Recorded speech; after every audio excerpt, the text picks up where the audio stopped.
ಸ್ನೇಹಿತರೆ ನಮಸ್ಕಾರ. ಹೊಸದಿಗಂತ ಡಿಜಿಟಲ್ ಚಾನಲ್ಗೆ ಸ್ವಾಗತ. ಸೋನಮ್ ವಾಂಗ್ಚುಕ್ ಲಡಾಖ್ನ ಎಜುಕೇಷನಿಸ್ಟ್ ಮತ್ತು ಆ್ಯಕ್ಟಿವಿಸ್ಟ್, ಸಾಮಾಜಿಕ ಹೋರಾಟಗಾರ. ಇವರ ಸ್ಥಿತಿ ದಿನೇ ದಿನೇ ಬಿಗಡಾಯಿಸ್ತಾ ಇದೆ. ಆರೋಗ್ಯ ಕ್ಷೀಣಿಸ್ತಾ ಇದೆ.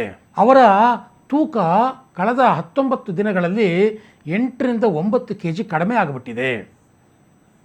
ಅವರು ಹಬ್ಬಬ್ಬ ಅಂದರೆ ಇನ್ನೊಂದು 2 ದಿನ ಬದುಕಿದರೆ ಹೆಚ್ಚು.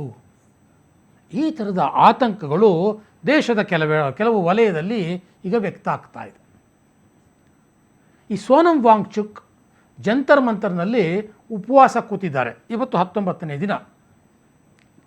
ಈ ಕಾಕ್ರೋಚ್ ಜನತಾ ಪಾರ್ಟಿ ಏನೋ ಒಂದು ಪ್ರತಿಭಟನೆ ಶುರು ಮಾಡ್ತಲ್ಲ, ನೀಟ್ ಎಕ್ಸಾಮಿನ ಅವಾಂತರಗಳ ವಿರುದ್ಧ ಧರ್ಮೇಂದ್ರ ಪ್ರಧಾನ್ ಅವರ ರಾಜೀನಾಮೆಗಾಗಿ ಆಗ್ರಹಿಸಿ ಅದನ್ನು ಬೆಂಬಲಿಸಬೇಕು ಅಂತ ಲಡಾಖ್ನಿಂದ ಬಂದು ಇಲ್ಲಿ ಉಪವಾಸ ಕೂತ್ಕೊಂಡ್ರು. ಹೀಗೆ ಉಪವಾಸ ಕೂತು ಅವರ ಆರೋಗ್ಯ ಕ್ಷೀಣಿಸ್ತಾ ಇದೆ. ಅವರನ್ನು ನೋಡೋಕ್ಕೆ ನಮ್ಮ ಕನ್ನಡದ ಹೆಮ್ಮೆಯ ನಟ ಪ್ರಕಾಶ್ ರಾಜ್ ಕೂಡ ಹೋಗಿದ್ದರು. ಹೋಗಿ ಅವರ ಆರೋಗ್ಯವನ್ನು ವಿಚಾರಿಸಿದ್ರು. ನಿಮ್ಮ ಹೋರಾಟಕ್ಕೆ ನಮ್ಮ ಬೆಂಬಲ ಸದಾ ಇರುತ್ತೆ ಅಂತ ಅಲ್ಲಿ ಎದುರುಗಡೆ ಇದ್ದಂಥ ಒಂದಷ್ಟು ಜನಗಳಿಗೆ ಕೇಳಿಸುವ ಹಾಗೆ ಹೇಳಿಬಿಟ್ಟು ಬಂದರು. ಸೊ ಇಷ್ಟೆಲ್ಲ ಆಗುವ ಹೊತ್ತಿಗೆ ವಾಂಗ್ಚುಕ್ ಅವರ ಆರೋಗ್ಯ ಬರ್ತಾ ಬರ್ತಾ ಬರ್ತಾ ಬರ್ತಾ ಕ್ಷೀಣಿಸ್ಬಿಟ್ಟಿದೆ. ಉದ್ದೇಶ ಒಳ್ಳೆಯದು, ಆದರೆ ಅವರು ಯಾರ ಜೊತೆ ಕೂತ್ಕೊಂಡ್ರು ಅನ್ನೋದಿದೆಯಲ್ಲ, ಅದು ಈಗ ಚರ್ಚೆಯ ವಿಷಯವಾಗ್ಬಿಟ್ಟಿದೆ. ನೀಟ್ ಎಕ್ಸಾಮ್ನಲ್ಲಿ ಅವ್ಯವಹಾರಗಳಾಗಿದೆ, ಪ್ರಾಮಾಣಿಕವಾದ ಹೋರಾಟ ಅಗತ್ಯ ಇದೆ, ಅದೆಲ್ಲವೂ ಸರಿ. ಆದರೆ ಈ ಜಂತರ್ ಮಂತರ್ನಲ್ಲಿ ನಡೀತಾ ಇರುವಂಥ ಪ್ರತಿಭಟನೆ ಅದು ಒಂದು ಬಿಟ್ಟು ಉಳಿದಿದ್ದು ಎಲ್ಲೆಲ್ಲೆಲ್ಲೆಲ್ಲೋ ತಿರ್ಕೊಂಡು ಹೋಗ್ಬಿಟ್ಟಿದೆ. ಈಗ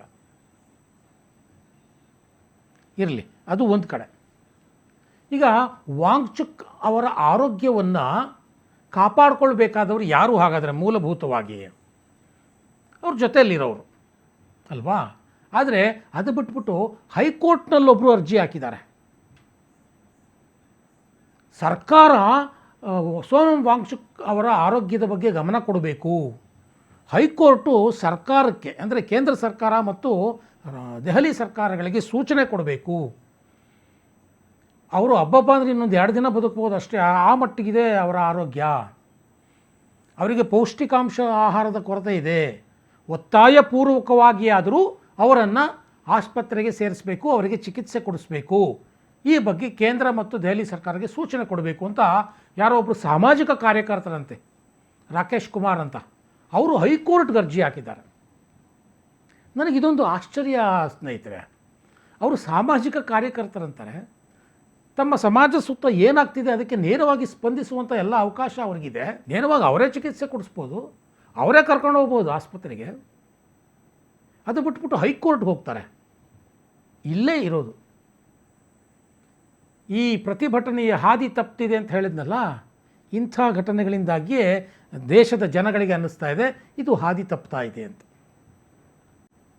ಅವ್ರು ಬಿಡಿಯಪ್ಪ, ಈ ಅಭಿಜಿತ್ ದೀಪ್ಕೆ ಇದ್ದಾರಲ್ಲ, ಏನು ಸೋಷಿಯಲ್ ಮೀಡಿಯಾದಲ್ಲಿ ಹಂಗಾಮ ಎಪ್ಸಿದ್ರಲ್ಲ, 2.2 ಕೋಟಿ ಫಾಲೋಯರ್ಸ್ CJPಗೆ ತಂದು ಕೊಟ್ರಲ್ಲ, ಆ 2.2 ಕೋಟಿ ಫಾಲೋಯರ್ಸಲ್ಲಿ 0.0001% ಕೂಡ ಅವ್ರ ಬೆಂಬಲಕ್ಕೆ ಈಗ ಬರ್ತಾ ಇಲ್ಲ.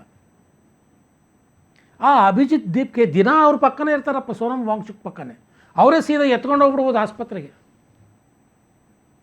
ಈಗ ಈ ರೀತಿ ಹೈಕೋರ್ಟ್ಗೆ ಹೋಗಿ ಇಡೀ ದೇಶದ ಗಮನ ಸೆಳೆದು ಅಯ್ಯೋ ಅವರ ಆರೋಗ್ಯ ಹಾಳಾಗೋಗ್ತಿದೆ ಅಂತ ಗೊಳೋ ಅನ್ನೋದ್ರ ಬದಲು, ಆದರೆ ಈ ಅಭಿಜಿತ್ ದೀಪ್ಗೆ ತಮ್ಮ ಪ್ರತಿಭಟನೆಯ ಬಗ್ಗೆಯೇ ತಮಗೆ ಯಾವ ಮಟ್ಟದ ಗಂಭೀರತೆ ಇದೆ ಅನ್ನೋದನ್ನು ಅನೇಕ ದಿನಗಳಲ್ಲಿ ತೋರಿಸ್ಬಿಟ್ಟಿದ್ದಾರೆ.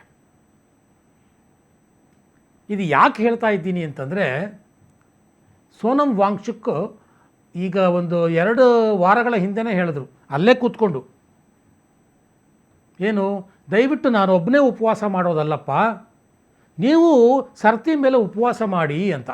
ಅದೊಂದ್ಸಲಿ ನೋಡ್ಕೊಂಡು ಬಂದ್ಬಿಡಿ. रखिए आपके लिए फायदा हो, कम से कम 1 दिन का अनशन करें. यहाँ जब आते हैं तो 1 दिन का हमारे संवेदना में, सपोर्ट में दिन का कम से कम अनशन करें और जितना हो सके जो यहाँ उदारता से खाना देते हैं उनको दिन का खाना तो कम से कम न देना पड़े, शाम का आप खाएं, मगर अगर खाना चाहें तो ज़रूर खाएं। ये ऑप्शन हो आपके लिए कि एक दिन का सॉलिडेरिटी में आप भी अनशन करें या ना करें, मगर करें तो आपको बहुत फायदा।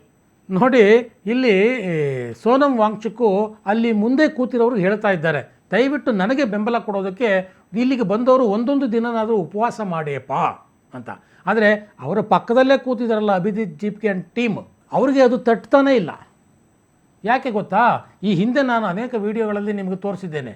ಅವರು ಬೆಳಗ್ಗೆಯಿಂದ ಸಂಜೆವರೆಗೂ ತಮಗೆ ಬೇಕಾದ್ದನ್ನು ತರಿಸ್ಕೋತಾನೆ ಇರ್ತಾರೆ, ತಿಂತಾನೆ ಇರ್ತಾರೆ.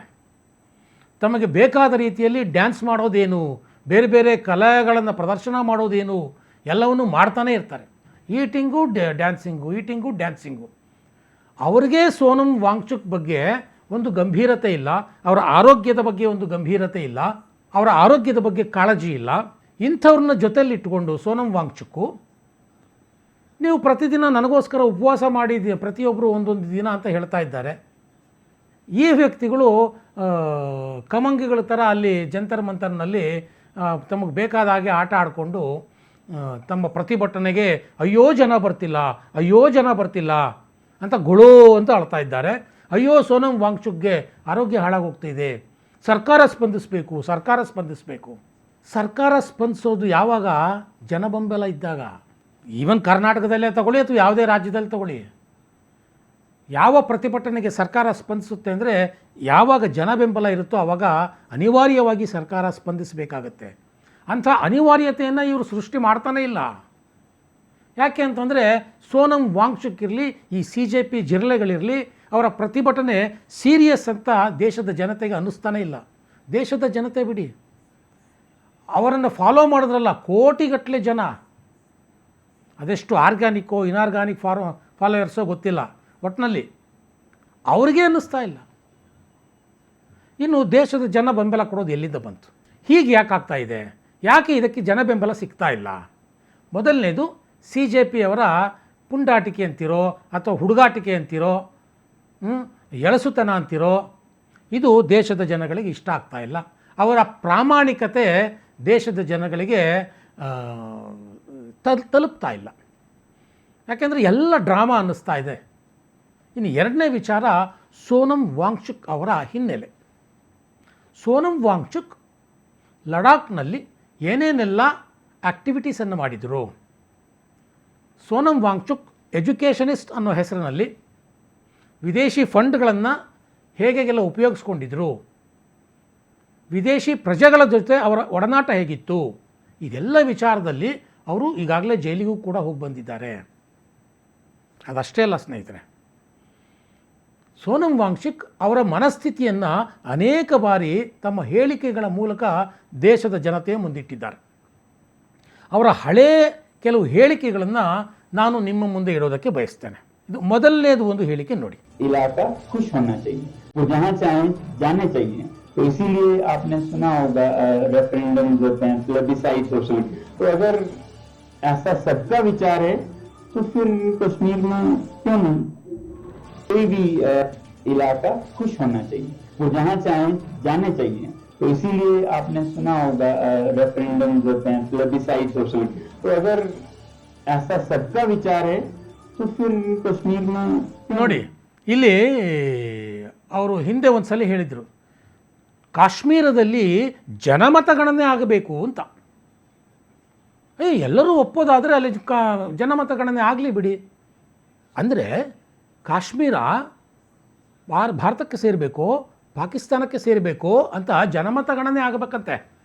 ಅಲ್ಲಿನ ಜನ ಒಪ್ಪೋದಾದರೆ ಆಗಲಿ ಬಿಡಿ ಅಂತ ಎಷ್ಟು ಸುಲಭವಾಗಿ ಹೇಳ್ತಾ ಇದ್ದಾರೆ. ಇದು ಇವರ ಮನಸ್ಥಿತಿ. ಆಮೇಲೆ ನಾನು ಹಾಗೆ ಹೇಳಲಿಲ್ಲ, ಹೀಗೆ ಹೇಳಲಿಲ್ಲ ಅಂತ ಫ್ಯಾಕ್ಟ್ ಚೆಕ್ ತಾವೇ ಮಾಡಿಕೊಂಡ್ರು, ನಾನು ಹೇಳಿದ್ದು ಬೇರೆ ರೀತಿ ಅಂತ. ಆದರೆ ಅವರ ಮನಸ್ಸಲ್ಲಿ ಬಂದಿದ್ದನ್ನು ನೀವು ಸ್ಪಷ್ಟವಾಗಿ ನೋಡಿದ್ರಿ. ಇದು ಪಾಕಿಸ್ತಾನದ ಬಗೆಗಿನ ಅವರ ಮನಸ್ಥಿತಿ. ಇನ್ನು ಚೀನಾ ಬಗ್ಗೆ ಅವರ ಮನಸ್ಥಿತಿ ಏನು ಅದನ್ನು ಒಂದು ಸಲ ನೋಡಿ. यहाँ के एक फेमस कॉमेडियन हैं जिन्होंने कहा कि जब चीन घुस आता है तो लद्दाख के लोग जान देकर रोकते हैं, मगर अब अगर भारत सरकार हमारे लिए कुछ नहीं कर रहा है तो अगली बार वो आए तो हम उनको रास्ता दिखाएंगे, हम रोकेंगे नहीं। हम जान क्यों दें जब हमारा कोई संरक्षण नहीं हो रहा है। और उसके बाद उन पर पुलिस की पूछताछ होने लगी, ये कैसे कहा है। मेरा तो ख्याल है कि ನೋಡಿ ಇಲ್ಲಿ ಅವರು ಒಬ್ಬ ಕಾಮಿಡಿಯನ್ ಏನು ಮಾತಾಡ್ದ ಅಂತ ಹೇಳಿಬಿಟ್ಟು ಆ ಕಾಮಿಡಿಯನ್ಗೆ ತಮ್ಮ ಬೆಂಬಲವನ್ನು ಸೂಚಿಸ್ತಾ ಇದ್ದಾರೆ. ಆ ಕಾಮಿಡಿಯನ್ ಏನು ಹೇಳಿದ್ನಂತೆ, ಲಡಾಖ್ನ ಒಬ್ಬ ಕಾಮಿಡಿಯನ್ನು, ಲಡಾಖ್ ಜನ ಚೀನಾ ಸೈನಿಕರನ್ನು ವಿರೋಧಿಸ್ತಾರೆ, ಆದರೆ ನರೇಂದ್ರ ಮೋದಿ ಸರ್ಕಾರ ಎಷ್ಟರ ಮಟ್ಟಿಗೆ ದೌರ್ಜನ್ಯ ಎಸಗ್ತಾ ಇದೆ ಅಂದರೆ, ಒಂದು ವೇಳೆ ಚೀನಾ ಸೈನಿಕರು ಲಡಾಖ್ಗೆ ನುಗ್ಗಿದ್ರೂ ಸಹ ಅವರನ್ನು ಸ್ವಾಗತ ಮಾಡಿಬಿಟ್ಟು ಅವ್ರನ್ನ ದೇಶದ ಎಲ್ಲ ಕಡೆ ನಮ್ಮ ಲಡಾಖ್ ಜನರೇ ಕರ್ಕೊಂಡು ಹೋಗ್ಬಿಡ್ತಾರೆ ಅಂತ ಆ ಕಾಮಿಡಿಯನ್ ಹೇಳಿದ್ನಂತೆ. ಇದಕ್ಕಾಗಿ ಅವನ ವಿರುದ್ಧ ವಿಚಾರಣೆ ನಡೀತಂತೆ. ಅಯ್ಯೋ, ಅವನ ವಿರುದ್ಧ ಯಾಕೆ ವಿಚಾರಣೆ ನಡೀಬೇಕಾಗಿತ್ತು, ಹಾಗೆ ಹೇಳಿದ್ರೆ ತಪ್ಪೇನು ಅನ್ನೋ ರೀತಿಯಲ್ಲಿ ನಮ್ಮ ವಾಂಗ್ಚುಕ್ ಅವರು ಮಾತಾಡ್ತಾ ಇದ್ದಾರೆ. ಸೊ ಒಂದು ಕಡೆ ಪಾಕಿಸ್ತಾನದ ಬಗೆಗಿನ ಅವರ ಮನಸ್ಥಿತಿ, ಒಂದು ಕಡೆ ಚೀನಾದ ಬಗೆಗಿನ ಅವರ ಮನಸ್ಥಿತಿ. ಈ ಚೀನಾದ ಬಗೆಗಿನ ಮನಸ್ಥಿತಿ ಅವರಿಂದ ಯಾವ ಸುಳ್ಳನ್ನು ಹೇಳಿಸಿತ್ತು ಗೊತ್ತಾ, ಈ ಮಾತನ್ನು ನೋಡಿ. और गुरखा सैनिक तो अग्निवीर के चलते 4 साल को वो नकार रहे हैं, और वो अब उससे भी बुरा क्या हो रहा है कि चीन की सेना में भर्ती होने जा रहे हैं। और गुरखा सैनिक तो अग्निवीर के चलते 4 साल को वो नकार रहे हैं, और वो अब उससे भी बुरा क्या हो रहा है कि चीन की सेना में भर्ती होने जा रहे हैं. ನೋಡಿ, ಇಲ್ಲಿ ಅವರು ಎಂಥ ಸುಳ್ಳು ಹೇಳ್ತಾ ಇದ್ದಾರೆ ಅಂದರೆ, ಗೂರ್ಖಾ ಸೈನಿಕರು ಅಗ್ನಿವೀರ್ ಯೋಜನೆಯಡಿ ಏನು ಸೈನ್ಯದಲ್ಲಿ ತರಬೇತಿ ಪಡ್ಕೊಂಡ್ರಲ್ಲ, ಅವ್ರಿಗೆ ಕೆಲಸನೇ ಸಿಗ್ತಿಲ್ವಂತೆ, ಅವರು ಚೀನಾ ಸೇನೆಗೆ ಸೇರ್ತಾ ಇದ್ದಾರಂತೆ. ಇಂಥ ಹಸಿ ಹಸಿ ಸುಳ್ಳನ್ನು ಹೇಳಿದರು. ಇಂಥ ಹಸಿ ಹಸಿ ಸುಳ್ಳು ಹೇಳುವುದರ ಮುಖಾಂತರ ಅವರು ಹೇಗೆ ಅಲ್ಲಿನ ಲಡಾಖಿನ ಜನರನ್ನು ಪ್ರಚೋದನೆ ಮಾಡ್ತಿದ್ದಾರೆ ಅಂತ. ಇದಿಷ್ಟೇ ಅಲ್ಲ ಸ್ನೇಹಿತರೆ, ಇವರ ಹಿಂದೂ ವಿರೋಧಿ ಮನಸ್ಥಿತಿಯೂ ಕೂಡ ಅನೇಕ ಹೇಳಿಕೆಗಳಿಂದ ಗೊತ್ತಾಗಿದೆ. ಅಂಥ ಒಂದು ಹೇಳಿಕೆಯನ್ನು ನೋಡಿ ನೀವು. मैं तो इस तरह देखता हूं कि ये ऐसे राम निकले जो सीता को रावण से छुड़ा के लाए, मगर घर नहीं ले गए, भरी बाजार में बिकने के लिए रख दिए. मैं तो इस तरह देखता हूं कि ये ऐसे राम निकले जो सीता को रावण से छुड़ा के लाए, मगर घर नहीं ले गए, भरी बाजार में बिकने के लिए रख दिए. ನೋಡಿ, ಇಲ್ಲಿ ವಾಂಗ್ಚುಕ್ ತಮ್ಮ ಅಭಿಪ್ರಾಯವನ್ನು, ರಾಮನ ಬಗ್ಗೆ ಇರುವಂಥ ಅಭಿಪ್ರಾಯವನ್ನು ಹೇಳ್ತಾ ಇದ್ದಾರೆ. ರಾಮ ಏನೋ ಸೀತೆಯನ್ನು ಕಾಡಿನಿಂದ ಕರ್ಕೊಂಡು ಬಂದುಬಿಟ್ಟ, ಆದರೆ ಆಮೇಲೆ ಆತ ಸಂತೆಯಲ್ಲಿ ಆಕೆಯನ್ನು ಇಟ್ಬಿಟ್ಟು ಮಾರಾಟ ಮಾಡಿಬಿಟ್ಟ, ನನಗೆ ಹಾಗೆ ಅನಿಸುತ್ತೆ ಅಂತ ರಾಮನ ಬಗ್ಗೆ ಬಹಳ ಲಘುವಾಗಿ ಮಾತಾಡ್ತಾ ಇದ್ದಾರೆ. ಇವರನ್ನು ಭಾರತದ ಬಹುಸಂಖ್ಯಾತ ಹಿಂದೂಗಳು ಬೆಂಬಲ ಕೊಡಬೇಕಂತೆ. ಇವರಿಗೆ ಹೇಗೆ ತಾನೇ ಬೆಂಬಲ ಸಿಗೋದಕ್ಕೆ ಸಾಧ್ಯ ಸ್ನೇಹಿತರೆ? ಇದಿಷ್ಟೇ ಆಗಿದ್ದರೆ ಅವ್ರು ಏನೋ ಒಂದು ಹೇಳ್ಕೋತಾರೆ, ಹೋಗ್ತಾರೆ, ಅಯ್ಯೋ ಬಿಡಪ್ಪ ಅತ್ಲಾಗೆ ಅಂತ ಬಿಡ್ಬೋದಾಗಿತ್ತು. ಆದರೆ ಲಡಾಖ್ನಲ್ಲಿ ಕಳೆದ ವರ್ಷ ಇವರು ಒಂದು ಜೆನ್ಜಿ ಹಿಂಸಾತ್ಮಕ ಹೋರಾಟಕ್ಕೆ ಯಾವ ರೀತಿ ಪ್ರಚೋದನೆ ಕೊಟ್ಟರು, ಅದು ಒಂದು ವಿಡಿಯೋ ಇದೆ, ಅದನ್ನು ನೋಡಿ.